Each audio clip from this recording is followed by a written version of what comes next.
collapse of Italy's banks threatens to plunge the European financial system into chaos. Money News offers the Italian banking system is a leaning tower that truly could completely collapse at literally any moment.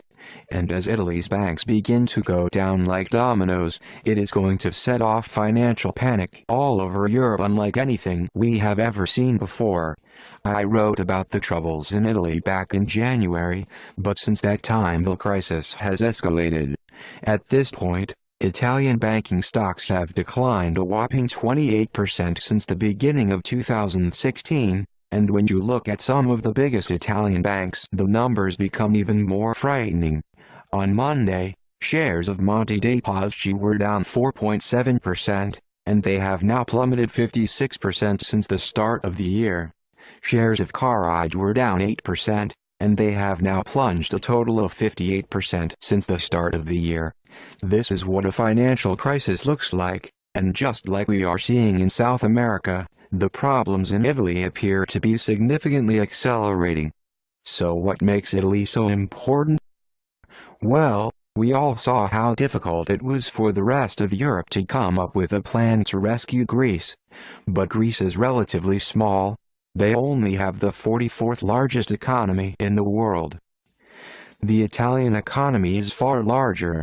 Italy has the 8th largest economy in the world, and their government debt to GDP ratio is currently sitting at about 132%. There is no way that Europe has the resources or the ability to handle a full meltdown of the Italian financial system. Unfortunately, that is precisely what is happening. Italian banks are absolutely drowning in non-performing loans, and as Geoffrey Moore has noted, this potentially represents the greatest threat to the world's already burdened financial system. Shares of Italy's largest financial institutions have plummeted in the opening months of 2016 as piles of bad debt on their balance sheets become too high to ignore. Amid all of the risks facing EU members in 2016, the risk of contagion from Italy's troubled banks poses the greatest threat to the world's already burdened financial system. At the core of the issue is the concerning level of non-performing loans, NPLs, on banks' books, with estimates ranging from 17% to 21% of total lending. This amounts to approximately €200 billion of NPLs, or 12% of Italy's GDP. Moreover, in some cases, bad loans make up an alarming 30% of individual banks' balance sheets. Things have already gotten so bad that the European Central Bank is now monitoring liquidity levels at Monte dei Paschi and Carige on a daily basis.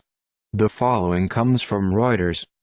Money News offers the European Central Bank is checking liquidity levels at a number of Italian banks, including Banca Carige and Monte dei Paschi di Siena, on a daily basis, two sources close to the matter said on Monday. Italian banking shares have fallen sharply since the start of the year amid market concerns about some €360 billion of bad loans on their books and weak capital levels. The ECB has been putting pressure on several Italian banks to improve their capital position. The regulator can decide to monitor liquidity levels at any bank it supervises on a weekly or daily basis if it has any concern about deposits or funding. A run on the big Italian banks has already begun. Italians have already been quietly pulling billions of euros out of the banking system, and if these banks continue to crumble, this stealth run could quickly become a stampede. And of course, panic in Italy would quickly spread to other financially troubled members of the Eurozone such as Spain, Portugal, Greece and France. Here is some additional analysis from Geoffrey Moore. A deteriorating financial crisis in Italy could risk repercussions across the EU exponentially greater than those spurred by Greece. The ripple effects of market turmoil and the potential for dangerous precedents being set by EU authorities in panicked response to that turmoil could ignite yet more latent financial vulnerabilities in fragile EU members such as Spain and Portugal. Unfortunately, most Americans are completely blinded to what is going on in the rest of the world because stocks in the US have had a really good run for the past couple of weeks. Headlines are declaring that the risk of a new recession has passed and that the crisis is over. Meanwhile, South America is plunging into a full-blown depression, the Italian banking system is melting down, global manufacturing numbers are the worst that we have seen since the last recession, and global trade is absolutely imploding. Other than that, things are pretty good. Seriously, it is absolutely critical that we don't allow ourselves to be fooled by every little wave of momentum in the stock market. It is a fact that sales and profits for U.S. corporations are declining. This is a trend that began all the way back in mid-2014 and that has accelerated during the early stages of 2016. The following comes from Wolf Richter. Money News offers total U.S. business sales, not just sales by S&P 500 companies but also sales by small caps and all other businesses, even those that are not publicly traded, peaked in July 2014 at $1.365 trillion, according to the Census Bureau. By December 2015, total business sales were down 4.6% from that peak. About 18 months for sales. They're back where they'd first been in January 2013. Sales by S&P 500 companies dropped 3.8% in 2015, according to FactSet, the worst year since the financial crisis. I know that a lot of people have been eagerly anticipating the complete and total global economic collapse for a long time, and many of them just want to get it over with. Well, the truth is that nobody should want to see what is coming. Personally, I rejoice for every extra day, week or month we are given. Every extra day is another day to prepare, and every extra day is another day to enjoy the extremely comfortable standard of living that our debt-fueled prosperity has produced for us. Most Americans have absolutely no idea how spoiled we really are. Even just 50 years ago, life was so much harder in this country. If we had to go back and live the way that Americans did 100 or 150 years ago, there are very few of us that would be able to successfully do that. So enjoy the remaining days of debt-fueled prosperity while you still can, because great change is coming, and it is going to be extremely better for most of the population. The biggest energy deal in history could be the catalyst that leads to the greenback losing its place as the world's reserve currency. That's the opinion of a range of economists, commenting on Russia and China's $400 billion natural gas agreement. And James G. Ricard, Senior Managing Director at Tangent Capital, joins us now live for more. Mr. Ricard, welcome to RC. Very nice to see you here. Obviously, the world is still relying mostly on the dollar while signing contracts and so on, and Russia and China are no exception here. Obviously, the price of the gas deal was announced in dollars as well. Clearly, it can't be replaced anytime soon. What do you think? I mean, if Russia and China, for instance, start paying each other in yuans and dollars, it's not going to work out anytime soon without the involvement of the dollar. Well, it's important to distinguish between a reserve currency and a trade currency. Deals between Russia and China, or China and Brazil, or Russia and Central Asia, any of those bilateral trading relationships, it's fine to have the ruble or the yuan, let's say, as a trading currency, as long as the partners are willing to accept it and you have the banking mechanisms to take or receive payment. But a reserve currency is different. To be a reserve currency, you need a large pool of investable assets. The reserves are just a country savings account. So if you have a trade surplus or you have direct foreign investment, you accumulate reserves and you have to invest them in something. For that, you need a bond market. And neither Russia nor China has a big enough bond market to serve as a reserve currency. There are very few Chinese bonds and not that many Russian government bonds. Russia actually has very little debt, for example. So they're not ready to be a reserve currency anytime soon. But there is something out there that could replace the dollar. It's not the Russian ruble or the Chinese yuan. It's the IMF special drawing right, or the SDR. So I think the next time we have a liquidity crisis in the world, it's going to be bigger than the ability of central banks to deal with it. The IMF will have to basically bail out the world by printing SDRs. At that point, you may see the SDR, the special drawing right, emerge as a new global reserve currency. Okay. What international factors pressure the dollar down? Well, there are three big ones right now. I would say Russia, China, and Saudi Arabia. You know, since the 1970s, Saudi Arabia has been the leader in what's called the petrodollar, and it basically means that Saudi Arabia, and by extension OPEC, price oil in dollars. So the world market in oil is in dollars. There's no reason why that has to be true. Today, oil could be in euros, it could be in yen, Swiss francs, oil could be in gold. But Saudi Arabia has always supported the idea that oil would be in dollars. Now, even if you don't want dollars, everyone needs oil, and if you need dollars to pay for the oil, then you have to have dollars. And that's an important prop under the dollar. Russia, of course, is a major natural resource exporter, and they have priced their exports in dollars as well. But Russia is now engaged in financial war with the United States around the issues in Crimea and Ukraine. And over to China, China has $3 trillion in dollars, but they're buying gold as fast as they can.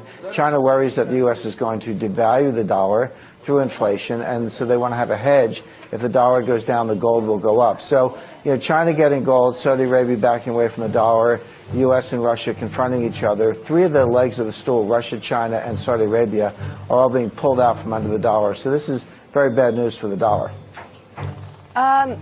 Obviously, the U.S. Foreign debt is tremendous, and it keeps growing. We don't see companies and states turning their back on the American economy and the dollar in particular. Why is that? Well, of course, as you mentioned at the top, in the short run, there is nowhere else to go. That is true. But these things, you know, start out slowly, and then they can, you know, just like an avalanche or any other collapse, they can gain momentum, and confidence can be lost very quickly. Now, the problem is, you're exactly right. The United States has $17 trillion of debt. That's government debt. That's not counting all the unfunded liabilities for our Social Security and retirement, Medicare, Medicaid, student loans, Fannie Mae, Freddie Mac, all the guarantees. I mean, that amount is actually in the hundreds of trillions of dollars. There's no way, there's no combination of growth and taxes in the United States that can pay that debt. The only way you can pay it off is with inflation. Now, the Fed's trying to get inflation, but interestingly, because economic growth is so weak, because we're in a depression, the Fed's not actually getting much inflation. What they are getting are asset bubbles in stocks and housing, and then, of course, those bubbles will pop at some point. So, but the inflation's not here yet, but it is coming, and that's really the only way the U.S. can pay its debt. But that's one more thing that would drive other countries away from the dollar. Why would you hold dollars if the U.S. is just going to inflate away the value? In the reality of the global economic slowdown, money still makes the world go round. In the circles of vice and lust, political maneuvering and corruption. Is money the source of all evil, or just those who control it? Are banks there to keep the people's wealth, or to steal it? Can any government be called honest? Who runs the economic and political scenes? Well, there is a terrible currency problem. We're on the verge of a currency war. The Federal Reserve is printing dollars like there's no tomorrow, and if they keep going, the rest of the world is not going to accept them. As it is, the BRICS countries, Brazil, Russia, India, China, and South Africa, have decided that they're going to finance the trade among these countries with offsets and pay for the difference in gold. And but this how is that connected the right with the move shutdown, for them, though? because the U.S. Congress has been fighting with the presidency because the presidency has been in total contempt, and the highest legal officer of the United States government has also been in contempt of Congress in fighting this international corruption that is ruining the dollar as an international reserve currency. But, you know, economists have been predicting the dollar will fall ever since the crisis in 2008. But the government has managed to keep it afloat. Well, not for long. If you look at what's going on in the gold and other precious metals markets, silver as well, we're headed towards something called permanent gold backwardation. That means that there's a loss in confidence in the fiat currencies that are issued by those private banks. They like to consider themselves as public banks, but they're really owned by private entities. And these currencies are about to crash because they're valueless. That's what always happens to paper currencies that aren't backed by assets. Mm-hmm. But, well, like you've mentioned, gold backwardation. Gold is often chanted as perfectly safe investment, an alternative to the dollar even. But how come the price of gold is falling? because of market manipulation. But that can only continue for so long because the central banks are running out of gold and the rest of the world are lining up to buy them. If you want to buy gold today, you have to pay a premium. What they're offering in the future is called a naked short. They don't have the gold to back those offers. That's illegal what they're doing. If you go back in history, 100 years ago, Britain was the major trading nation of the world and the pound sterling was the major currency. That was soon overtaken by the dollar as the US became the dominant economy in the world in terms of trade flows and so on. China will take that position. How do the foreign banks think of the RMB internationalization? Do they welcome this process? Absolutely, because the internationalization of the RMB is effectively just evidence of greater trade flows, and you know, we were founded 148 years ago on the back of trade and investment flows largely between Europe and China. So anything that promotes international trade, anything that creates volume through the financial markets is good for the financial system. And greater diversification in terms of investment opportunities and reserve management that comes from the emergence of another very strong liquid currency is good for the financial markets, good for international trade, good for the global economy. Look at this billboard this was taken in Thailand, the Bangkok airport. And you can see it says RMB, which is the renminbi or the Chinese yuan, the new choice, and the world currency. Look at that, the yuan. They're coming out there and saying right there on this billboard that they have, or they are anticipating having, the world reserve currency. So the City of London is already responsible for more than half of renminbi payments outside of China. The deal at the Bank of England Monday is yet another step towards cementing the UK capital as the Western hub for financing and trade in the Chinese currency. I think London is really just looking to cement that further and further. So in many ways, London is looking to stamp its own authority and really declaring its own independence from the rest of the world. And that's another sign that this deal, in many ways, is going to certify that. The signing of the Memorandum of Understanding between the Chinese and UK central banks will be quickly followed by the appointment of a London clearing bank for renminbi, an important development in an apparently growing bond between the two banking systems. The breakthrough for the UK came during George Osborne, Britain's Chancellor of the Exchequer's visit to China last year, when a 3-year currency swap arrangement worth around $35 billion was agreed. For China, London offers a developed marketplace with comprehensive controls. London already has the infrastructure, which is why the Chinese authorities were drawn to London, because it already has a base. It's been working with Hong Kong to settle yuan trades offshore, and this is for offshore trading. There are no firm figures for the extra trade this renminbi deal will bring the City of London, but here at the British Parliament, they'll be very much seeing it as a vote of confidence in the British government as much as it is in Britain's financial centre. Richard Bestick, CCTV, the Houses of Parliament, London. In my view, the dollar is about to become dethroned as the world's de facto currency, basically. I'll just tell you how I come to that conclusion so quickly. The new president of China, his name is Xi Jinping. His first visit on the day of his becoming president was at his request to meet with Mr. Putin. And he immediately made a deal with Mr. Putin to get all the oil that he needs, which he can buy in renminbi. Now, the big part of the US dollar being the world's reserve currency is that at the time that Nixon gave up the gold standard, he had Henry Kissinger as his advisor, and Dr. Kissinger very, very brilliantly convinced the Saudis that they must sell their oil in US dollars.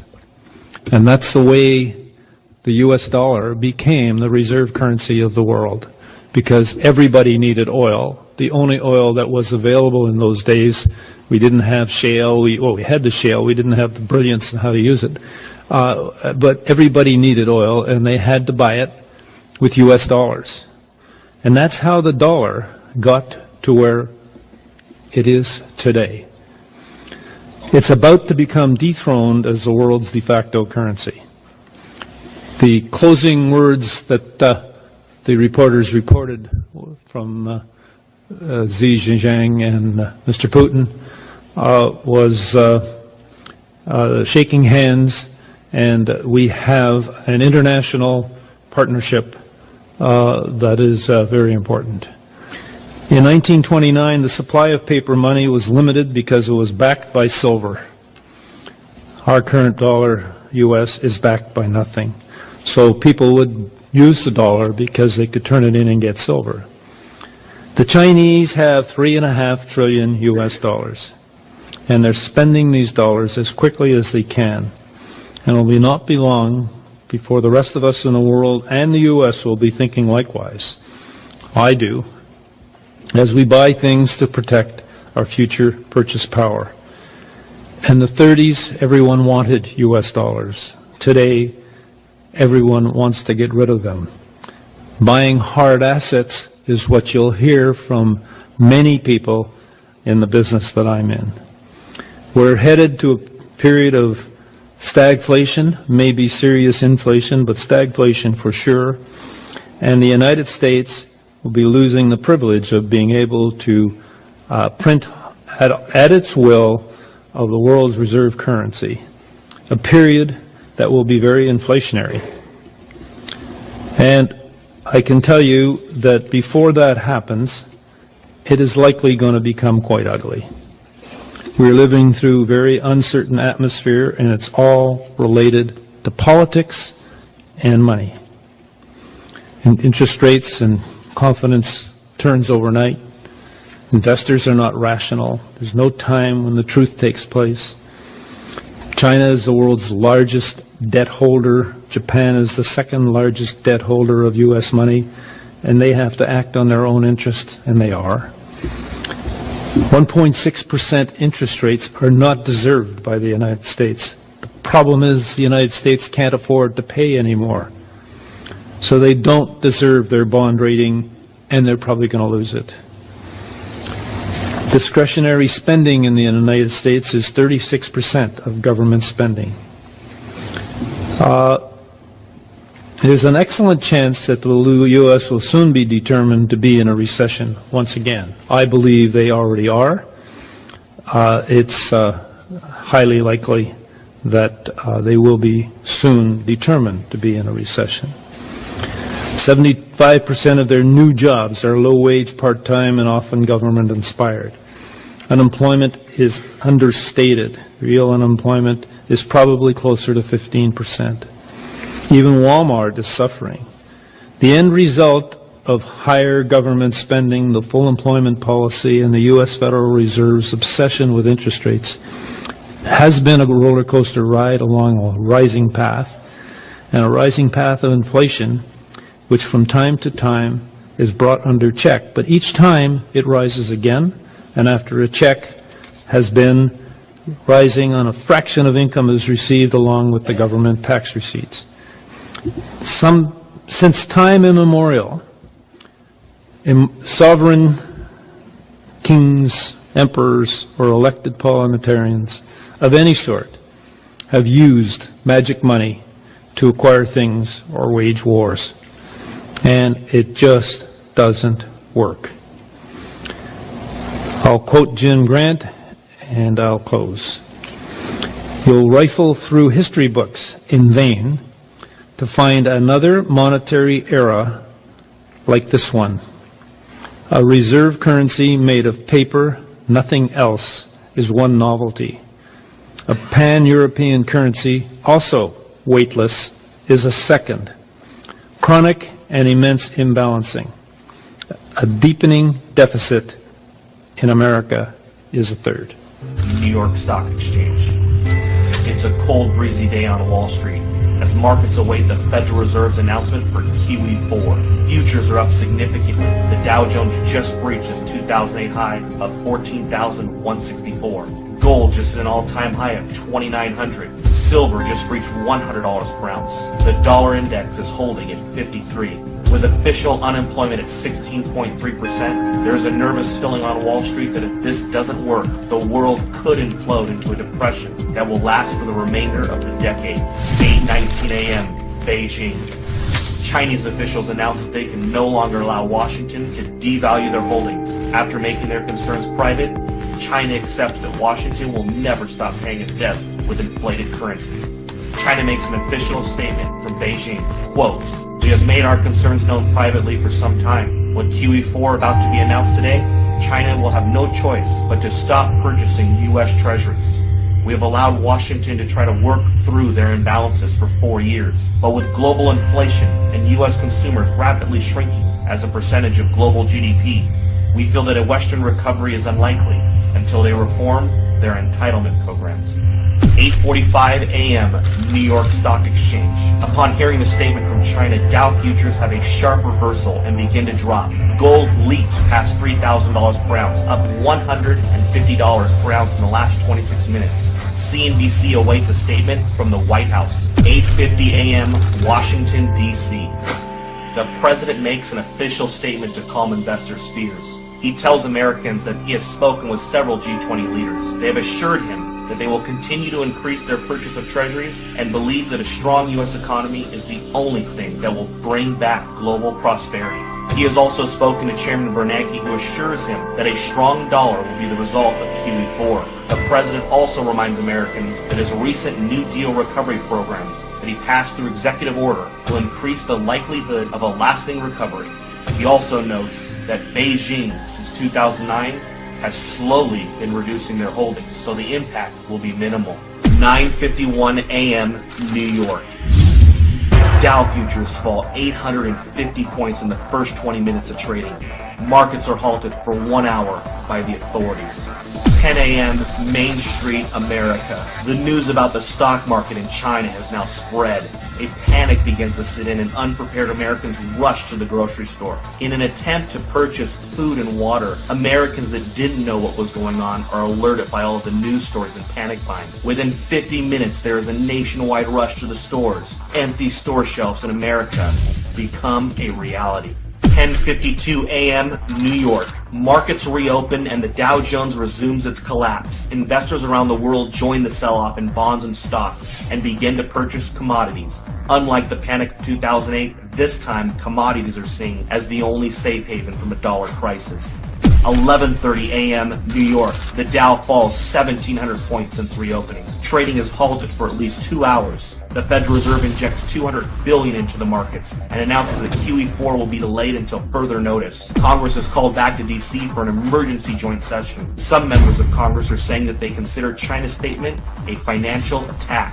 12 p.m. Main Street, America. Several cities begin to see civil unrest after grocery stores are forced to close. Traffic in the streets and violence break out. The president puts the National Guard on alert for a possible deployment onto U.S. streets if things don't get under control soon. Several news agencies are reporting injuries at grocery chains and call for the authorities to do something before it gets worse. 12:15 p.m. Toronto, Canada. George Soros tells CNBC that a run on treasuries is imminent and that there's nothing the government can do to stop it. He says it is unfortunate that a controlled decline of the dollar was not coordinated better over the years. Today really could have been avoided if not for the Tea Party politicians who demanded fiscal responsibility and a constitutional government. 3 p.m. Gold closes at $11.53 for the day at $4,053 per ounce. Silver closes at $173 per ounce. The president announces that due to civil unrest in some areas of the country, U.S. stock markets will remain closed for the rest of the day. With the exception of mining and other inflation-related stocks, the majority of U.S. stocks are down significantly due to the sell-off and flight to safety in commodities. The Federal Reserve announces that it will begin to purchase U.S. treasuries and stocks in order to stabilize the markets. But this only feeds investors' fears of a full-blown treasury run and collapse of the dollar. 6 p.m. Asia. Asian markets begin a massive sell-off. Dollar collapse rumors begin to take hold of the markets. CNBC Asia looks into a possible COMEX default and complete breakdown in the U.S. economy. Gold spikes in Asia, up 17.50 in the first complete hour of trading. Gold is now at 58.03. 7 p.m. Gold and silver bullion dealers across the world have suspended all sales due to no inventory. A COMEX default is now expected. Several central bank representatives propose a freeze on currency markets and a fixed devaluation of the US dollar in order to calm investors. 7:30 p.m. the United States. The sun sets on America. In the last 12 hours, the world has changed. Americans are glued to their televisions, taking a crash course on a debauched currency. Smoke from fires in the cities have put a dark cloud over the nation. 7:45, the Federal Reserve. The Federal Reserve announces it will inject $1.5 trillion into the markets in order to stop any further decline in stocks. 7:55 p.m., OPEC. The final nail in the coffin. OPEC nations halt oil trades in US dollars until further notice. They will only accept euros, renminbi, or gold. 7:59 p.m. The Federal Reserve's announcement to inject $1.5 trillion into the markets causes a sharp reversal in overseas markets. Stocks begin to rally even as Main Street melts down.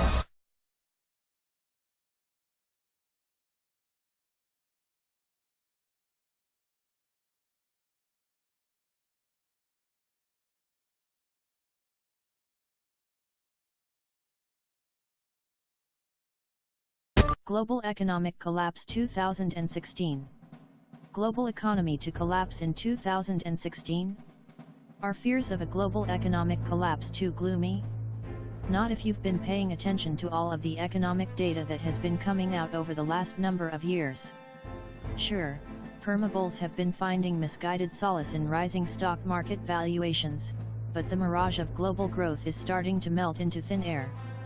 Investors can only ignore real economic data for so long. After all, stocks are only as strong as the economies that support them. And stock markets are only as strong as the stocks that go into making them up. The blunt truth is that the global economy is teetering on a collapse. The combined forces of the US, Russia, the Eurozone, China, Japan, and emerging market economies entering a recession will drag global growth significantly. A global recession does not mean negative growth. According to the International Monetary Fund, IMF, a global recession is defined as a decline in growth to 2% as economic indicators lag. According to the IMF, global gross domestic product, GDP, growth for 2015 is forecast at 3.1% and 3.6% for 2016. In 2014, GDP growth was 3.4%.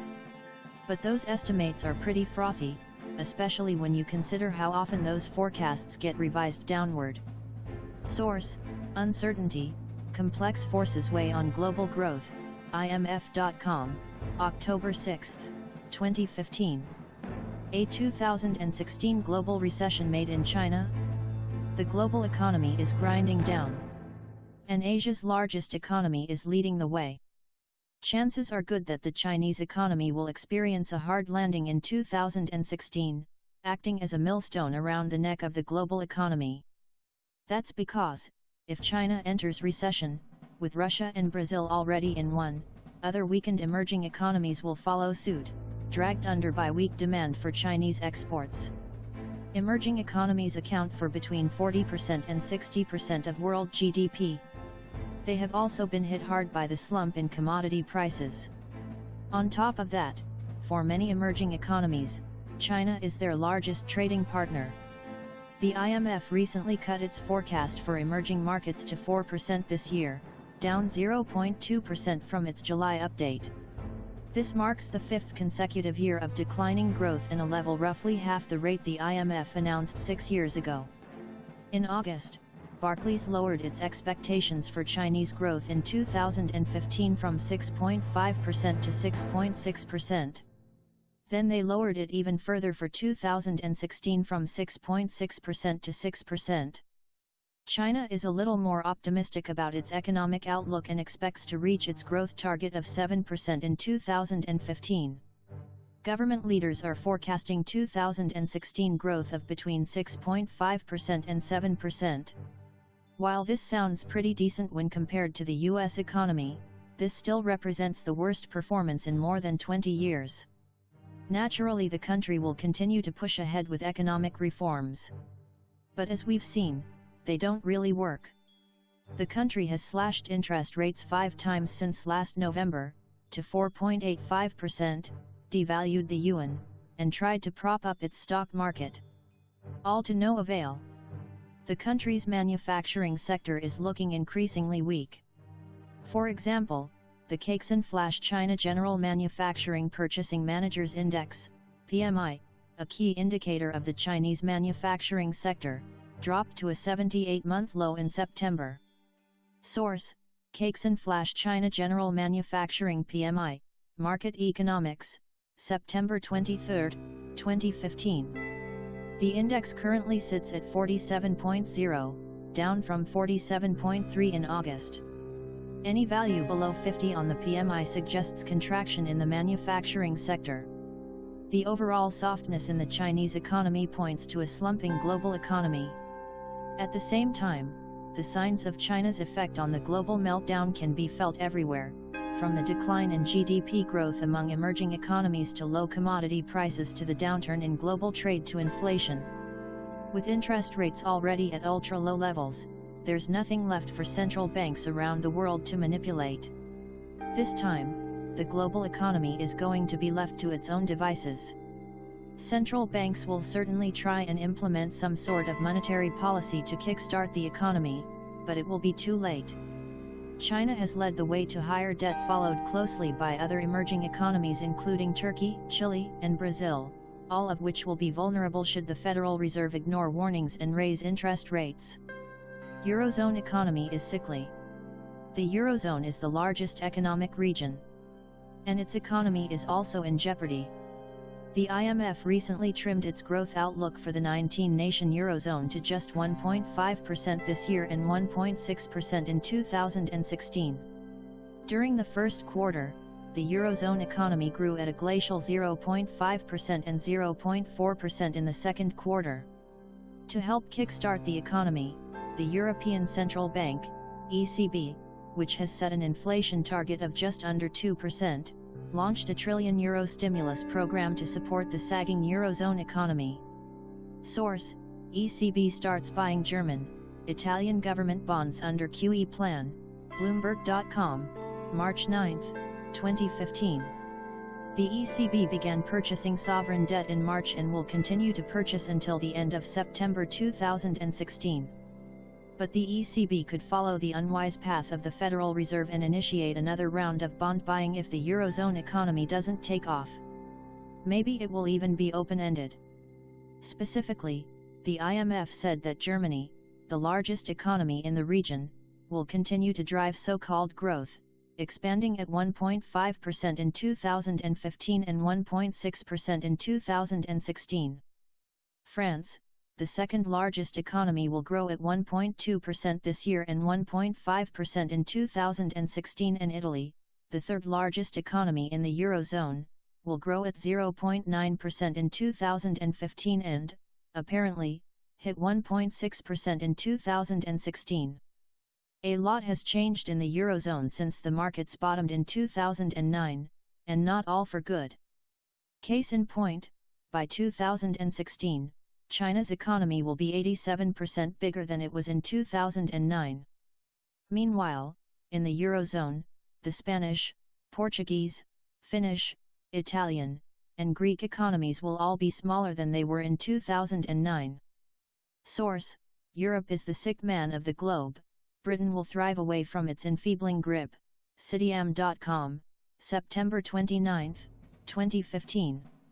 Further, unemployment in the Eurozone is persistently high and is more than double that of the UK and US, with endemic rates in Greece, Italy, and Spain. The Eurozone was supposed to bring member economies together, but it has had the opposite effect.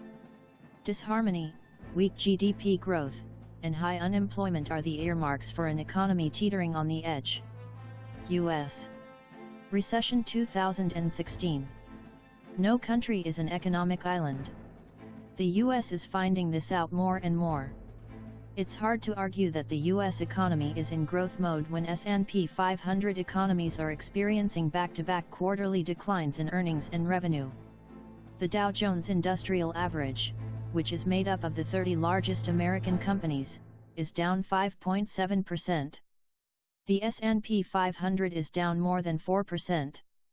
As a leading economic indicator, the stock market is saying trouble lies ahead, especially when you consider that roughly 50% of S&P 500 listed companies get more of their revenue from outside the US. And the number is rising each year. The effects of the weakening global economy are being felt on Wall Street. Companies have lowered the bar for earnings in the third quarter. Earnings growth for the third quarter of 2015 is estimated to decline 5.1%. That's much higher than the forecasted decline of just 1% at the start of the third quarter. If the index reports a decline in earnings in the third quarter, it will mark the first set of back-to-back quarters of earnings declines since 2009.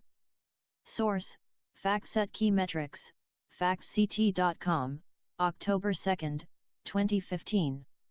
During the past year, 4 quarters, the average decline in the bottom-up EPS estimate during a quarter has been 5.3%, which is lower than the 1-year average, the 5-year average, and the 10-year average for a quarter. 9 sectors, out of 10, have lowered their growth rates due to downward revisions to earnings, led by the materials sector. Of the 108 companies that have issued guidance for the third quarter, 70% have issued negative EPS guidance, while 32 companies have issued positive EPS guidance. As for revenues, third quarter sales are projected to fall 3.4%. This is also higher than the estimated year-over-year revenue decline of 2.5% at the beginning of the quarter. If the index reports a decline in earnings, it will be the first time it has recorded 3 consecutive quarters of year-over-year revenue declines since the first quarter of 2009 through the third quarter of 2009. The estimated sales decline for the third quarter of 2015 is 3.4%, which is also higher than the estimated year-over-year revenue decline of 2.5% at the start of the quarter. Looking at future quarters, analysts do not project earnings growth to return until the fourth quarter of 2015 and revenue growth to return until the first quarter of 2016. But again, all things considered, that seems a little optimistic. Are we headed for a global economic collapse in 2016? Central banks have been trying to prop up the global economy for years. And as long as they pump enough money into the economy, they can keep the illusion alive. But if you don't actually fix the problem, you're just throwing good money to cover up a deficit. Eventually you either run out of money or the economy woes gets too big to fix. That's what's happening in China, the Eurozone, Japan, and many emerging economies. The global economy is a mess. Here at home, the Federal Reserve sent trillions of dollars flooding into the US economy to no avail. The economy still stinks, debt levels remain high, underemployment is high, wages haven't really moved. 45.5 million Americans receive food stamps. In 2008, before the Great Recession and so-called recovery, 28.2 million Americans received food stamps, and, not surprisingly, more and more Americans are getting discouraged. Eventually interest rates will rise. According to the IMF, this could spark a new financial crisis, especially in emerging markets which are anchored to American borrowing rates. Rising interest rates could usher in a new credit crunch as global corporations are pushed to the limit to meet their debt obligations. This will put pressure on already stressed economic activity around the world. Regional and country-specific recessions may be a normal part of the economic cycle, but a global recession is not. And there really aren't any catalysts out there to spark the global economy into a period of prolonged expansion. The global economy is weak and getting weaker. And there is an excellent chance we will experience a global recession in 2016.